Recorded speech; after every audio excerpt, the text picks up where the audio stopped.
อ้มีโชคอีกพ่อนี่ โชคใหญ่2สั้นเลยมือนี่ บาทโต 5,000 บาท 5,000 บาทโห โอ้ โอ้ ย แต่พอดีแล้วเอาให้น้องเพิ่นไปใช้หนี้เพิ่นจะใช้หนี้ แม่ไรเพิ่นยังเป็นหนี้เนาะ แม่เป็นหนี้เกือบ4 มื้อ จิตใจดีหักแพงกันแล้วก็ได้ลูกแม่ น่าไม่เท่าใหญ่นะฮะ เด้อ เอาง่ายตื่มใช่นะ เด้อ ให้แล้ว อันนี้พอกับลูกเด้อ เอาให้ เอาให้ ขอบใจ ขอบใจหลายๆเด้อ ได้ขอบใจ อืม ขนมเด้อ ถือ โอ้ยกินไปเลย ได้แล้ว ซาเดเนาะพิซาเด ป้าก็ต้องยืนกิน เบิ่งให้ปะ กันน้ำตา เฮ้ยปิดเข้าไปอยากมีคือกัน ได้ปะ บ่น้องเพิ่นนะครับแล้ว โอเคเข้าใจ หับแล้วเอา กันยังมีผู้อื่นเด้ยังบ่มี โอ้ว่าง่ายๆก็อยากเอาไปให้คนที่ว่าเพิ่นยังบ่มี โดย แบบคนที่แบบคือเฮานี่แหล้วเนาะ กินนี่หากระมอบไอโฟนให้เด้ โดย เราได้แล้วบัดนี้ติแต่อันนี่น่ะบ่แม่นไอโฟนนี่น่ะ Samsung Samsung โอ้แต่ก็สุดแล้วรุ่นนี้ก็ ก็ได้มือหนึงพร้อม เจิมเลยบ่ เจิม ให้ได้17 Pro Max เด้อ สาธุ 2 ซับ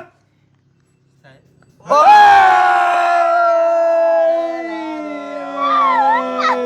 ซีโร่ see you again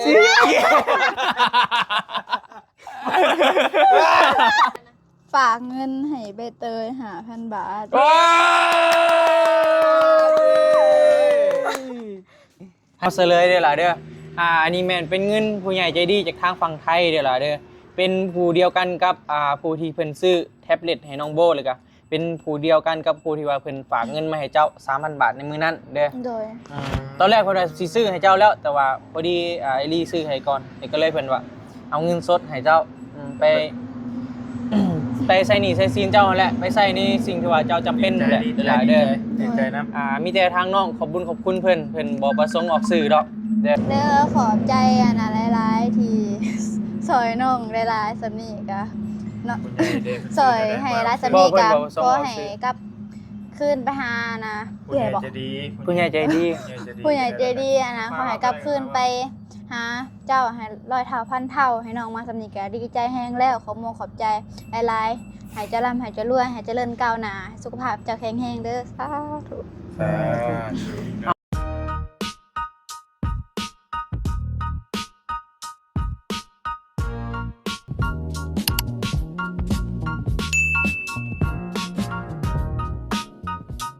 สบายดีเด้อไปพี่น้องเด้อทักทายสบายดีกันบรรยากาศยามแรงๆเนาะ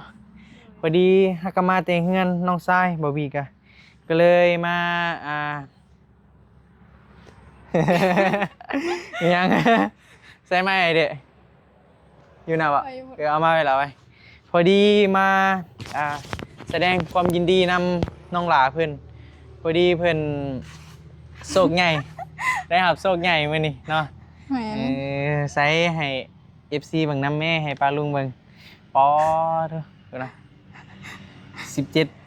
17เลยพ่อพี่น้องเอ้ย iPhone 17 เลย โอ้เนาะคือความฝันของน้องตัวที่ว่าโทรศัพท์ตัวที่ว่าเงินน้องเพิ่นกำลังทอนอยู่นั่นแหละ iPhone 13 ตัวราคาที่ว่าน้องเพิ่นอยากได้ฮะก็ประมาณ 8,000 บาทนี่แหละพ่อพี่น้อง โดย แต่ว่าพอดีเอื้อยใหญ่ใจดีทางเมืองต้นเพิงแข้งบ่อแก้วเพิ่นได้เห็นคลิปทางน้องหลาเพิ่นก็เลยอีต้นนะก็เลยให้พอลลี่จัดให้แบบรุ่นใหม่ล่าสุดเลย ว้าวเป็นอะไรล่ะความรู้สึก ดีใจอ่ะก็บ่คิดว่าตัวเองสิได้ฮอดพี่ มันเกินคาดเนาะล่ะเนาะ แม่ คือความฝันของน้องเพิ่นก็ขนาดว่า13ก็ยังพอแห้งแล้วเนาะล่ะเนาะแม่นบ่ โดย ก็ยังแบบสุดๆแล้วเนาะคันใดเนาะ โดย อันนี้แบบ17เลยพ่อพี่น้องเอ้ยป้อแบบที่สุดเลยนะ บอกว่าถึงเนาะล่ะเนาะ แม่ ก็ดีใจนำหลายๆเด้อล่ะเด้อ โดย ดีใจนำหลายๆก็เห็นน้องเพิ่นได้ก็ดีใจนำพ่อพี่น้องเพราะว่าตอนน่ะก็ตัวที่ว่าเงินเหลืออีก 2,000 บาทนะบาร์บี้ว่าสิออกซอยน้องเพิ่นได้ว่าสิส่วนไอ้ย่าไอ้ลี่พากันออกซอยน้องเพิ่นนั่นแหละเพราะว่าเหลืออีก 2,000 บาทนะ โดย ว่าสิซอยเพิ่นอยู่ถ้าว่าบ่มีทางผู้ใหญ่ซอยเพิ่นหั่นนะไปพี่น้อง โดย กำลังว่าสิพากัน เก็บเงินกันซอยน้องเพิ่นนั่นแหละเพราะว่าให้เพิ่นได้ใช้นั่นแหละเพราะว่าโทรศัพท์มันก็สำคัญในการศึกษาเรียนนั่นแหละเนาะหรือก็การใช้ชีวิตของเฮาแหละพ่อพี่น้องเพราะว่าน้องเพิ่นก็ใหญ่แล้ว โดย ใหญ่แห้งแล้วจักปีแล้วปีนี้ไป 14 โอ้ เบลกับวัดไซมาแล้วพ่อพี่น้องป่ะมาพี่ป่ะ โดย ไปมาแล้วมามียังกันนี่เอ้ยไซของเจ้ามาเบิ่งเด้อโอ้ยสองไอ้น้องว้าถ้าคุณนะ ไปพี่น้องหรือว่าได้สมใจมาตั้งสองแล้ว โดย ได้ยังกันนี่ สบายดี นะสบายดีเด้อไฟใส่วันนี้ได้วันนี้นะ ผักเท่น่ะ โดนใส่โดน ผักเท่น่ะเนาะ ไม่ใช่นี่ ไม่เนาะเฮามีของดีเราก็ต้องเอามาโซ่เลยเนาะเป็นบ่ นี่ค่ะเบิ่งนี้ นี่แหละ อ๋อใช้ยิงขึ้นมาใหม่ดูผักเท่น่ะ สุดแล้ว ของข่อยได้มีบ่ ฮะ ของข่อยได้ซะ ผู้โชคดีอาจเป็นคุณต่อไปก็ได้ ใช้อันเคาะมาเดินเงินโฮมตัวน่ะสิไปซื้อของเอ่ยแบบนี้โอเคบ่ของเอ่ยมันก็สิ เจ้าก็อยากได้บ่เจ้าก็ แม่นเพราะว่ามันสิเดสโมเล่แล้ว เดี๋ยวสมาเลยตาแตกบ่ เล่นกล้องเบิดถั่วในหางบ่ โดย มี ข่อยคือสั่นมา ขอคือฉัน ใส่ของโบได้คือว่าเห็นข่าวดีนะป้าน้องสาวก็ได้ คนละได้เป็น2คนเลยไปพี่น้อง สองเนาะ แม่น ยินดี โด นะ ยขอบใจเลย สุดเลยได้ผู้นี้ สุดเลยบ่ สุดแล้ว เพิ่นยังได้ยิงก็13เนาะ อยากได้13แต่ว่าพอลี่จานให้17เลยไปพี่น้อง เกินคาดเลย ดีใจบ่ ดีใจแหงจนบ่บ่นะ บ่าบอกเลย ใส่ในสมองดีซะ เป็นยังไป กำลังมา ไปห้านบ่กำลังไปพายยาวไปห้านน้อยหนึ่งบ่สั่นพากันมา แม่ทางหมดบ่ปัจจัยมาส่งแม่แล้วจังได๋ก็กลับมาพุ่นแหละ โดย สตูดิโอก็เลยเอากล้องมาถ่ายถ่าบ่มีคลิปลงหั่นนะ โดย นี่แหละเหมือนกับได้โทรศัพท์ใหม่ น้องสาว อันนั้นแมันได้วานนี้อันนี้ได้มื้อนี้ ใช้เบิ่งดู สมใจหมักแล้ว เปิดเบิ่งดูทางในตรงนี้ เพิ่นเด้อให้ข้าเจ้า เรียนหนังสือเด้อ ข้าเจ้าอวดกำลังอวดโทรศัพท์กันอยู่ ร้านสาวกับน้องสาวเนาะส่งใหญ่ลงถามเป็น2คนพี่น้องเลย แม่น ไปสิไปลองกล้องเอาไปลองถ่ายก่อนก็ได้ไปยัน กล้อง แม่ กล้องยัง เอายันว่าในครัวสิพากันไปลองของใหม่วะ บ่เอามาให้เจ้าเบิ่งนี่แหละ ก็ อืม มาอวดค่อยน่าค่อยหายได้จังเลยข่อยเฮงอุกใจนำโทรศัพท์ข่อยอยู่เดี๋ยวนี้เพราะว่าน้ำฝนมันสิเข้ากล้องแล้วกล้องสดแน่นอน อืม ได้มาเลยบอกว่าลี มาแล้ว มาแล้วพี่น้องเลย แค่นั้นนี่แหละ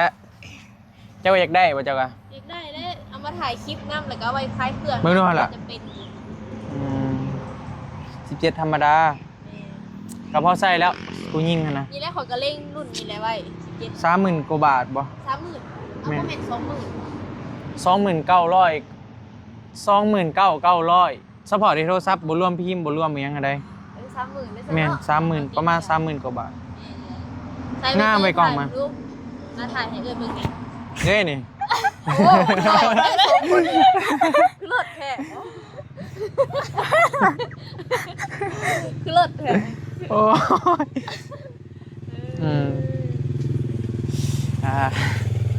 ก็สั่นเด้ นักก็มาบ่เรือนอะไรบ่บี แม่นพอดีไปเซอร์ไพรส์น้องเพิ่นอยู่สวนมักต้องเลยก็พากันมาเฮือนนี่แหละ นี่ สะโพกเลย บ่เสื้อนี่บ่ นะคะน้องสาวสเปลเบิ่งยุงกัด ยุงยังกินอยู่เลย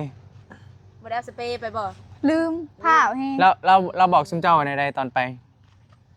หึ เราชวนไว้ในใดต เรา อน ว่า ไป เราอยากว่ามาเบิ่งส่วนมักต้องมาถ่ายคลิปส่วนมัก เรา ต้อง เราอยากเห็นสวนมักต้องแม่นบ่ แม่น ไปพ่อเฮ็ดปวกเนาะเจอบ่าวยาวซ้ำ คือบ่ยาวบ่ มาแล้ว เห็นขักอยู่บ่กล้องเฮานี่ไอ้ยาวเฮาใส่สูตรนี้ได้บัดนี้ เห็นได้คือเก๊กหล่อแบบนั้นอ้าย ใส่โดน กะลิโนบ่บี เห็นว่าได้กันเนาะโอ้ย เดี๋ยวนี้ไว้สิหาย เห็นว่าได้ก็จับมาน่ะอยู่เนาะ จะเซฟฟิวกล้องหน้า กะยา ว้าวพุ่นน่ะเขานำได้บ่เขานำได้บ่ ได้ หน้าผากเต็งคือแดงเลย โอเค โอ้ ลืมบัตรเฮาเด้อ แท้เอามาเบิ่งดูล่ะเอาหูมาเบิ่งดูเอาหูมาเบิ่งดูของใหม่ไปพี่น้องอุ้ยเส้นเลยเว้ยกระจับเดี๋ยวอย่ามันตก นี่คือเห็น นี่ บ่ โอ้งามเนาะกองมันเนาะงามอืมนี่เนาะเขาใส่สูตรนี้แล้วถ่ายคลิป ง่ายอ่อนเนาะ อยากได้หยัง เนาะ น้องก็อยากได้เพราะว่าดอง ง่ายมากครับ อืม สบายดีเด้อ โดย แล้วก็ฮอดบ่อยมามีเนี่ยแล้วเนาะ มีแนวเลยอะ หากระฮอตจินี่เขากัน มาที่นี่เด้อ แม่นทีนี้มาเจอสองสาว เป็น หนุ่มเลย เป็นอะไรความรู้สึก ดีใจแฮง ดีใจแห้ง จนเบาบ่งมือมันสั่นด้วยนี่นะ บ่ถือ เงินโฮมในกระปุกสั่นเลยนะ เงินโฮมเลยเอามาเลี้ยงตามกุ้งยาวๆเด้อ มากระทินก็มี เออ จัดเลยนี่ ทุกอย่างกันอะไรได้เนาะ ได้ป่ะ เออ เกี่ยวเกาะอีก คิดว่าจัดเลยนี่ คิมไม่ เพิ่นจะบ่เมื่อคืนนี่ ยังบดยัง คิมเฮาตำมักต้องก็ได้ตี เวลาบอก แม่ง คิมเฮาตำมักต้อง ซื้อ ได้ กุ้ บ่ งมาโลหนึ่ง ตำอีกเด้ ก็คือ ว่าเห็นมันเกิดเบาลี กินหัวเลย แต่ว่าเห็นทั้งผ่าน คุยกันถ่ายได้เด้อ ไปใส่ ถ้าเมื่อก่อนบ่ไหว โอ้ยเนาะพี่น้ากะ มันได้มา อยู่กับเจ้ามันม่วนเด้ สีสัน คักอยู่ว่าเคยเห็นอันนี้มันเห็นคักอยู่ว่า บ่คัก เห็นขาดอยู่เลย เห็นคักวะ แม่ เห็นว่า ให้มาบ่ โด คัก นบาร์บี้เด้อพี่น้องเด้อนี่ ใส่โดน โดนมือเรา ได้จับ ฮะ ภาษา ตะเฒ่า โอ้เพิ่นมื้อส่งแม่ก่อนแล้วเพิ่นสิขึ้นรถจักรมา สิมาอยู่บ่ หน้า มายัง จักรเพิ่น เพื่อน มาดอกเนาะ เพื่อนอยู่ภูมิยังเนาะ คลิปมาถ่ายคลิปเด้ บ่นะ บ่ได้ไว้ถ่ายนะ ให้ถ่าย เคยใหญ่เบิดประโยชน์แล้ว เออ ไปแล้วนะ เคยน้อยตอนเนาะ ป้าเอาได้จอดีได้ ป้า โอ้ยเนาะ ใช่นั่นคือไห้เตยังก่อนน้องสาวกับหลานน่ะป้าเด้ของป้าเด้ ของป้าใหญ่แล้วป้าว่าก็ยัง น่าจะได้ ป้า ถึง ก็ เลย จะ ดิ ดีกว่า เออ โอเค ป้าดูแลตัวเองได้เลยดี ป้าก็อยากถึงดูแล อันนี้ ดี น้องๆเพิ่นยังหาเงินบ่เป็นเด้ เรียนว่าตานะ บ่มี ตาแตก ดอกบนห่าง จ้า มันต้องเปลี่ยนหน่วยใหม่แล้ว ถอดแล้วเดี๋ยวนี้ค่ะ ถ้าจะสิบ่ เขาอุกใจดิเขาย่านน้ำฝนใส่แล้วมันสีสด เนี่ย สดแล้วคือจบทุกอ เบิ่ ย่าง ง เบิ่งหน้าตาเป็นจีสันนะนึง มักกะทินยังไง แล้วมันก็กิน มักกะทินยังไง น้อยมันก็แซ่บมากทินแซ่บ แซ่บบ่ แซ่บ เอาบ่สิเอาไง โอ้มีกระ เอาแล้วไปแม่แกะ โอเค โดย เจ๊น้องเพิ่นแกะสิตำกุ้ง โดย ให้เบลตำหรือ ไป ว่า เดี๋ยวเอามักกะทินไป ตำแซ่บ เดี๋ยวให้ไอ้ยาวเราไปพักผ่อนก่อนเพราะว่าเราเตรียมแผนเซอร์ไพรส์เมื่อยแห้งเติบอยู่ ไปหาเพื่อสิหาโพนเห็ดปวกเห็นนะไปเสื่องไว้ในโพนเห็ดปวก ได้ โอ้ เห็ดปวก ย บ่แหละ ปันไดเนาะเขาบ่เคยมอบยังไงเพิ่นก็กับโบฮักโบแห้งเขาปันไดนะก็ตามมารยาทสินะน้องๆกัน เอา เอาบ่เครียดวะ เครียดนี่แหละ เครียดอีก ไม่เครียดน้อยใจ นอน บ่สาแล้วขาดได้เมื่อคืนนี่นะ เจ้าเห็ดสาดแล้วขาด โอ้สารเอาขาดว่า ยังก็ยะ เพิ่นดีใจเพิ่นถึกเลขเด้ ยุ่ง แต่หาว่า กิน ถึ บ่ รางวัล เนาะ บ่จบ เห็นนั่น แดงเลย เขาบ่มีความสำคัญนี่แบบ โด ว่าย ขาดนะ ขาด เคยดีดิผมเป็นยัง เป็นยังเป็นยัง เนาะคนไม่ใส่ทำอะไรก็ผิดไปหมดนะ มันเป็นบ่ใช่เนาะ หน่อยใจอยู่บ่เป็นยังเอาบ่มี ไม่ร้อง เขาบ่มีน้ำหมอกเพิ่นเนาะ โดย เออ นี่เนาะคือว่าดีเนาะเอ้ยโอ้ ให้เขาเป็นนางตู่บ่หรือจะได เดี๋ยวจะเอาหมากกระทินนี่แหละไปกันเป็นหมากกระทินปะเอ้ยตามสบายเด้อจะเมื่อยมาลายแล้วพักผ่อนได้เด้อจะเบิ่งเด้อส่องเฮา บ่ถึง สบายดีเด้อ บ่ถึง งามได้มาแล้วได้แม่นเห็นคักได้ ได้บ่บ่ถึง ปีใหม่ ให้มันสตรอเบอรี่ให้ เดี๋ยวได้ กิน เซาได้เลยล่ะเอาไม้มันมีไม้ยาวกว่านี้บ่เลย บ่มี ขึ้นเน่า กินกันยังนี่ บ่ยาวสิใส่ตำกุ้งวะ เอา บ่ ตาม ใส่ก็ กุ้ ยาง บ่ บ่ใส่ก็ได้ติมีหมักกะทิมีหมักยังวะหมักถั่วอยู่ คั เด้ นมีก็บ่ใส่ครับเพราะมันใครได้ไม่ขึ้นนี่พอดีฮักเลยงาเรา แต่มันบ่มีไม้แม่นยาวกว่านี้แม่นบ่ แม่น เนาะไปตูบบ่ ๆ แม่ไปตู่ไป นั่นเบลกับมาแล้วบ่น่ะ มาแล้ว ให้ละขอไม่นี่จะอย่างไปถ่ายเด้อจะจ่อยไปตามหลังเอาแบบมือนี่แบบซีไฮแบบแบบให้มันสุดๆเลยนะคลิปคอฮะกันเซอร์ไพรส์กินนี่ลูกเซอร์ไพรส์ตามอีก แต่ไพ่อย่างนี้แต่ไพ่อย่างนี้ โอ้เงินเลยเนาะ เงินไพ่ พอดีแนวนี้นะแนวนี้เด้อฮอสเซียพอดีทางผู้ใหญ่เพิ่นเห็นนั่นแหละเห็นว่าเงินน้องเพิ่นยังบ่พอ 2,000 เนาะเมื่อคืนนี้เนาะเอาว่ากันเนาะ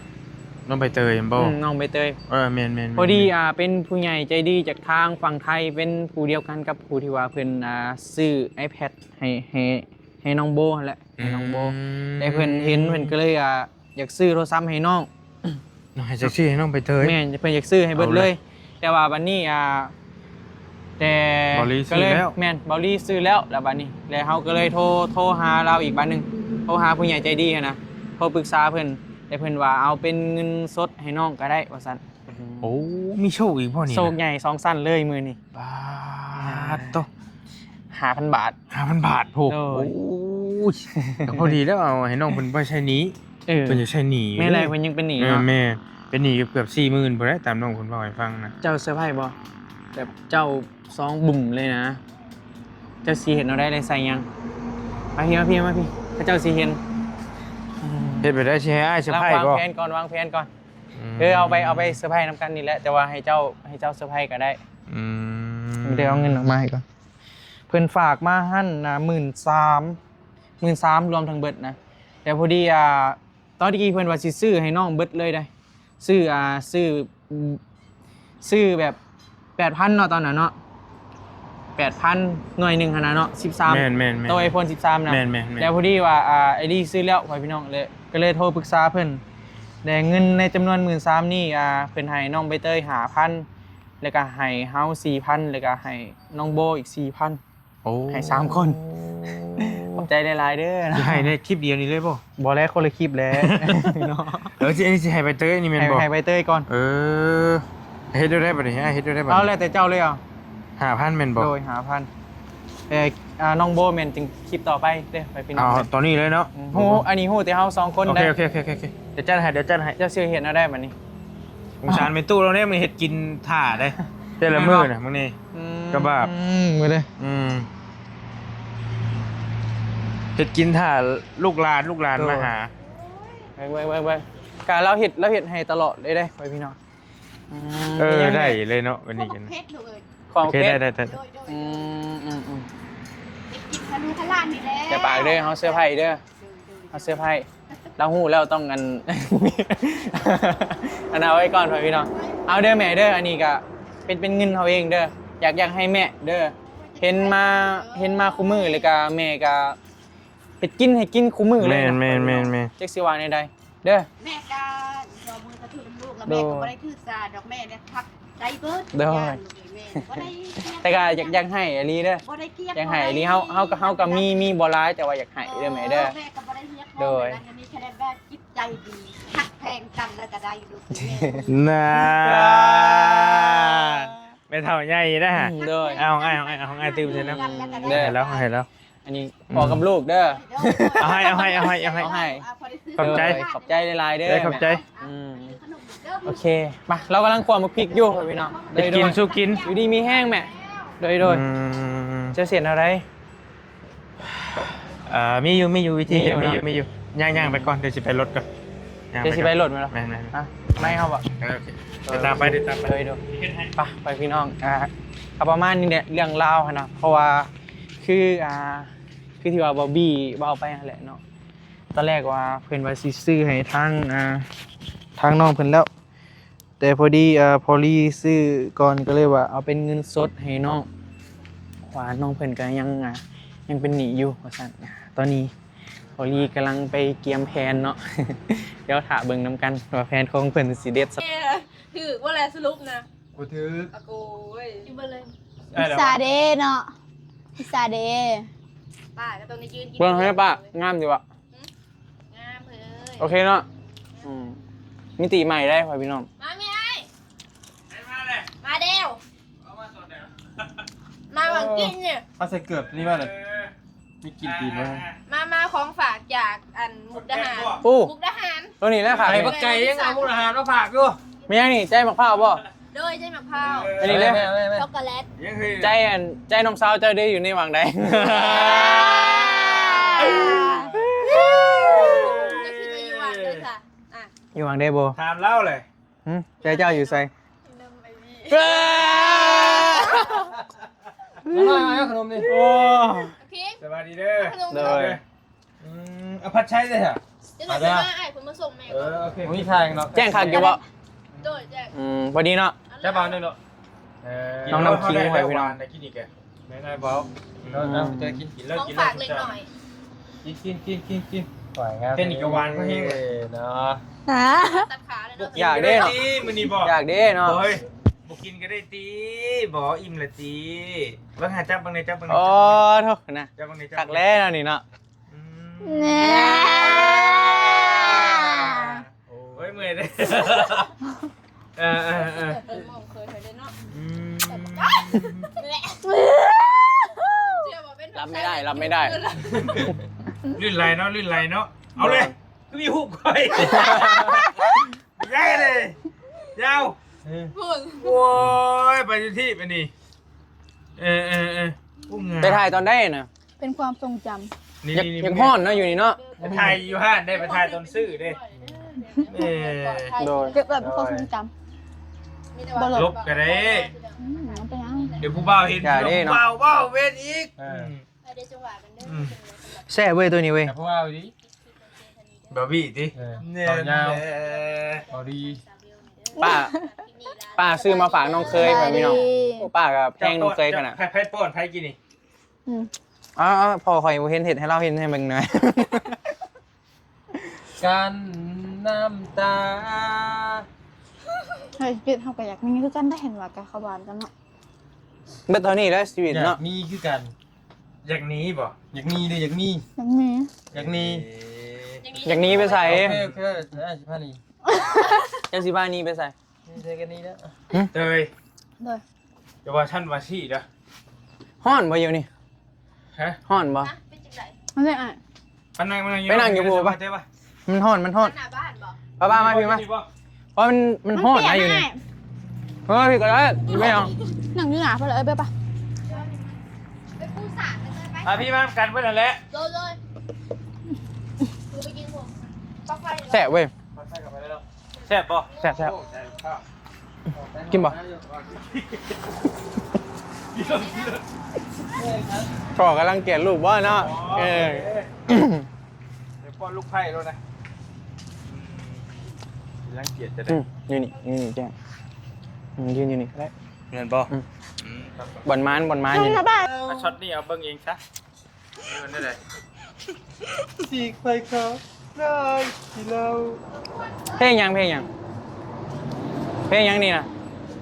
เราน้ำตา น้องน้ำตาเฮ้ยยืนเอาไว้ได้แล้วล่ะ สีไฟ เอาไป ขาว นั่ง นั่งบ่ วันเลย บ่หวานลีเว้ยคือความหักของเฮาเลย เฮ้ยอันนี้ ยังอีกบาท เฮ็ดได้ดิบัดนี้ เป็นยัง อันที่ว่าตัวได้ละเป็นอะไรป่ะ นั่งบ่ ไปบนประเด็นนั่น ประเด็นได้อีกบาทนี่ฮึ เอาไงเมื่อเนี้ย นี่ได้ก็ได้ฮะ 13ป่ะ 13บ่ มันมีคนฝากว่าให้มาให้ใบเตยอีกเฮ็ดได้ฉบับเฮ็ดได้บัดนี้นะ 2หน่วยเลย เฮ็ดได้บัดนี้นี่ใจเจ้าเชียร์ได้ถามเจ้าก่อนเอาดูทั้งหลังกับชิปเลย คายบ่ ให้ไอบี้ หายบีบ่ ครับบอกเพื่อนนะบอกเพื่อน เอเพ่งก็ได้เอเพ่ง หลายคนเลยเด้เนาะ เฮ็ดได้นี่เฮ็ดได้นี่ เหมาะให้อายเลยถ้าอายเสียหายกะ บ่แล้วเจตนาเพิ่นให้เจ้าเนาะ แม่นเลย เอาเพิ่นให้เฮาให้เจ้าต่อ เป็นยังเจ้าคือยังให้เล่าล่ะบัด ใจ นี้ แล้วเนาะ เป็นยังเจ้าคือยังให้เล่า สิทธิ์ของน้องมันได้น่ะ ก็เข้าใจไปนี่ บ่น้องเพิ่นนะครับแล้ว โอเคเข้าใจ หับแล้วเอา กันยังมีผู้อื่นเด้ยังบ่มี อ แล้วก็ โอ้ เป็นพวกอะไร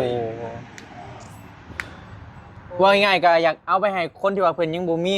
โดย แบบคนที่แบบคือเฮานี่แหล้วเนาะ กินนี่หากระมอบไอโฟนให้เด้ โดย เราได้แล้วบัดนี้สิแต่อันนี่น่ะบ่แม่นไอโฟนนี่น่ะ Samsung Samsung โอ้แต่ก็สุดแล้วรุ่นนี้ก็07พุ่นน่ะ A07 อืม บอกภาษาพลังดู นะ บอกภาษาพลัง Galaxy Galaxy Galaxy สตรอเบอรี่ สตรอเบอรี่ Galaxy สุด What มันเจ้าจับคือมันคือมีน้ำหนักไปเลย รุ่นใหม่ รุ่นเบาบ่ มันเป็นรุ่นพิเศษนิดนึงบ่เอาแล้วไอ้บ่กล้าเอามีแต่เจ้าจับก่อนจะเอาก่อนเอาเฮ็ดได้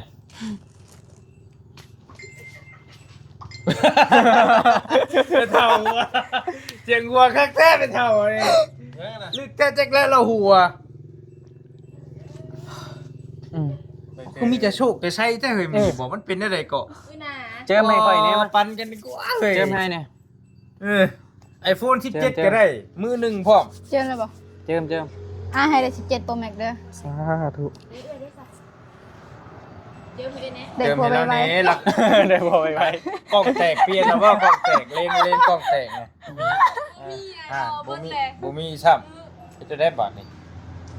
เอาให้เอ้ยใส่ก่อนซะให้เอ้ยฮะ โดย บ่ต้องแกะเบิ่งก่อนมันหยังมันก็ โอเคมันก็แหละ ของเจ้าเนาะ บ่กล้าให้สิทีได้ มันเบาๆไปแปลกบ่ แปลกอยู่ เอาเจ้าคิดว่าโทรศัพท์บ่ กับบ่ฮู้เล มั ย นบ่น่าเบาปานนี้นะแม่นบ่ แหมมันพัง ไอ้ขอ มาได้ ไอ้ขอจำหน่อย ผ่าเงืองหน่อยหนึง ผ่ามันเงือง บ่แม่นเลย ยังอีกเด้เนาะ เป็นเซ็กไปจักอัน หึ เป็นเซ็กไปจัก เช็คยังแล้ววะเนี่ย เซ็กเงินสดอีก มีแต่เซ็ก เออไม่ได้เฮ้ย บ่าวยาว ยังได้บัดนี้ ของน้องเพิ่นเนาะ เอาจังซี่ซะแกะเบิ่งเดี๋ยวเจ้าสิให้ไผก็ให้สุดแล้วแต่เด้อเจ้าแกะเบิ่งก่อนอ่ะ แต่ว่าต้องให้ได้แก้ก่อนเนาะ แกะเบิ่งก่อน ก็ได้ แฮกอะไร เอ้ยก็ดี เอาเลยบ่ โอเคเอา1 2 3 โอ้ยบ่ โอ้ บ่ ย เอาไป 1 2 2 3 โอ้ย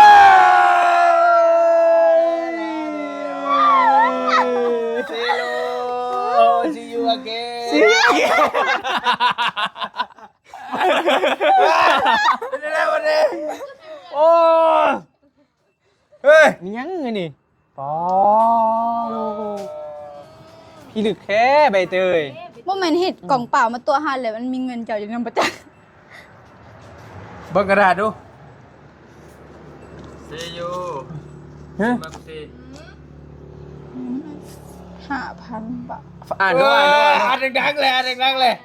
ฝากเงินให้ใบเตย 5,000 บาท ว้าวให้อ้ายเป็นบอกโอเค ปันกัน เอาเจ้าว่าเจ้าได้ เอาคิดนักมาดิเรียกหมูกระทะเฮ้ยเอา ได้เด้อ ต้องอ่ะ เอาได้บ่อย เรียกหมูกระทะมาเลยโอเคโอเคบโอเคพอดีหา พอดีหาคนเลยใช่บ่ให้บ่ เอาเจ้าว่าเจ้าบ่เอาเนาะได้อีกคนเลยดิ โอ้ยกลิ่นเงินนี้มันต้องหอม โอ้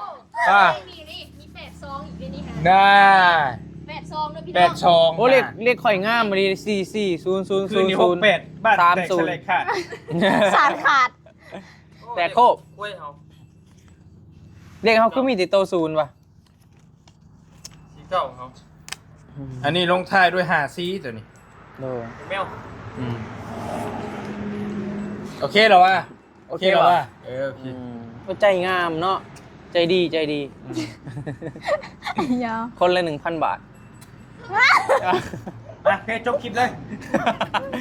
โอ้ยอย่าว่าจังสั้นกูว่าน้องเพิ่นก็ยังมีหนี้มีสินอยู่คือว่า แม่แน่เนาะมีนี่เป็นบ่ใช่แน่แล้วบ่ล่ะ ใส่คอยทอยย่อยใส่ ยังหลายปานใดตอนนี้ โอ้กับบ่ฮู้เดี๋ยวคอยได้ถามไปได้ ใครเป็นคนใส่เลย พอ พอจะเป็นคนใส่ ให้เป็นเจ้าหญิง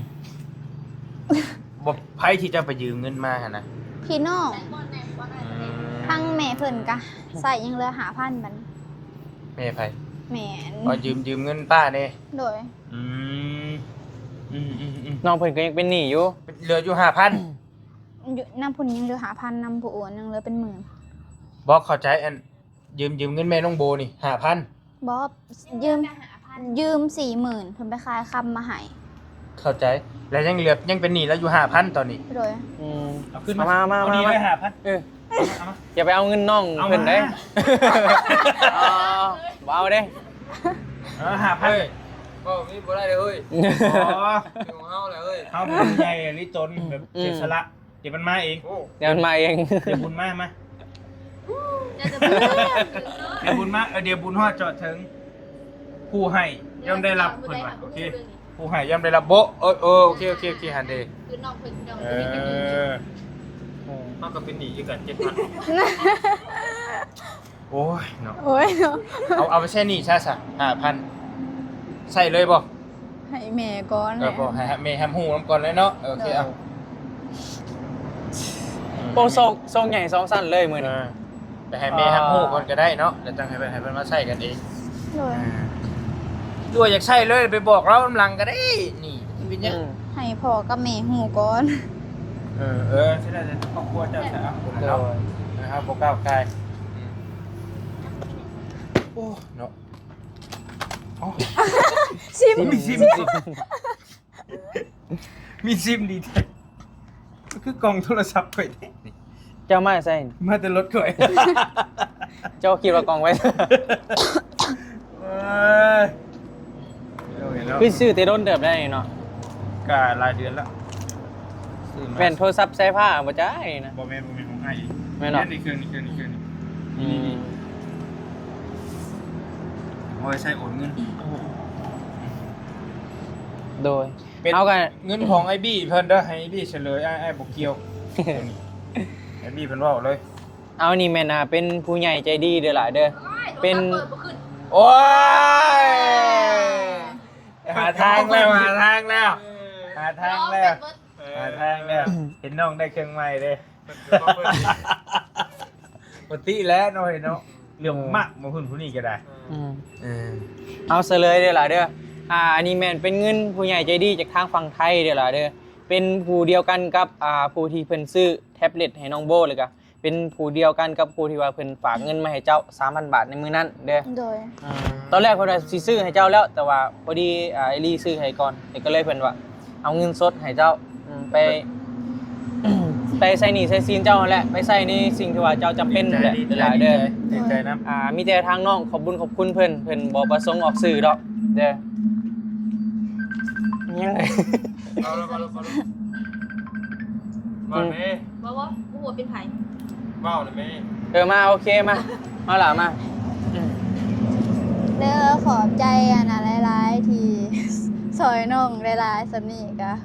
เนาะ คุณยายเด้ ซอยให้หลายสำนี้ก็ขอให้กลับคืนไปหานะ คุณ เอื้อย าย บอก จะดี ผู้ใหญ่ใจดี ผู้ใหญ่ใจดีนะขอให้กลับคืนไปหาเจ้าให้ร้อยเท่าพันเท่าให้น้องมาสำนีแกดีใจแห้งแล้วขอโมขอบใจหลายๆให้เจะร่ำให้เจะรวยให้เจริญก้าวหน้าสุขภาพเจ้าแข็งแรงเด้อสาธุ เอาเนาะทางลูกบี้เองก็ต้องขอบคุณหลายๆเด้อเนาะที่ว่าไว้วางใจให้ลูกบี้เป็นสะพานบุญให้ในครั้งนี้ก็ขอให้ผู้ใหญ่ใจดีอยู่ดีมีแฮงเด้อ ความเจ็บอย่าได้ความไข่อย่ามีปรารถนาสิ่งใดขอให้ได้สิ่งนั้นสมความมุ่งมั่นปรารถนาอย่าเจ็บอย่าจนเฮงๆปังๆลำๆรวยๆเด้อเนาะสาธุ ยินดีน้ำเด้อ ยินดีนำหลายๆเนาะ มีแต่โชคแต่ไส้แต่เกาะมันนี่ มี เกาะ หนีดีเลยได้เนาะ ที่ได้ใส่หนีเป็นน้ำเรื่อยๆแล้วนี่ โดย บัดหนีเอ้ยน้ำแน่ เดือนเท่าไหร่ พอดีเป๊ะเลยเลย เดือนเท่าไหร่ 5,000 บ่เฉพาะเมย์แล้วนี่5,000เมย์น้องโบน้องเบลนี่และ ต้องไปถามจากปากแม่เนาะ ต้องไปถามเมย์ โดย ว่าเรือเท่าไรเนี่ยเป็นเมย์บ่ บอขอ พอเจ้าบ่เพราะเราขับรถนี่บ่ แม่ โคตรร้อย แกรถแกรถ รถเกณฑ์รถ เอาโอเคเด้อประมาณนี้แหละพอพี่น้องเอ้ยสำหรับคลิปนี้กาเด้อขอบคุณหลายๆเนาะเดี๋ยวพบพอกันที่คลิปใหม่ปะส่งมาลำรวยสบายดีเด้อโดยสบายดี สบายดีเนาะเดี๋ยวเข้าให้ได้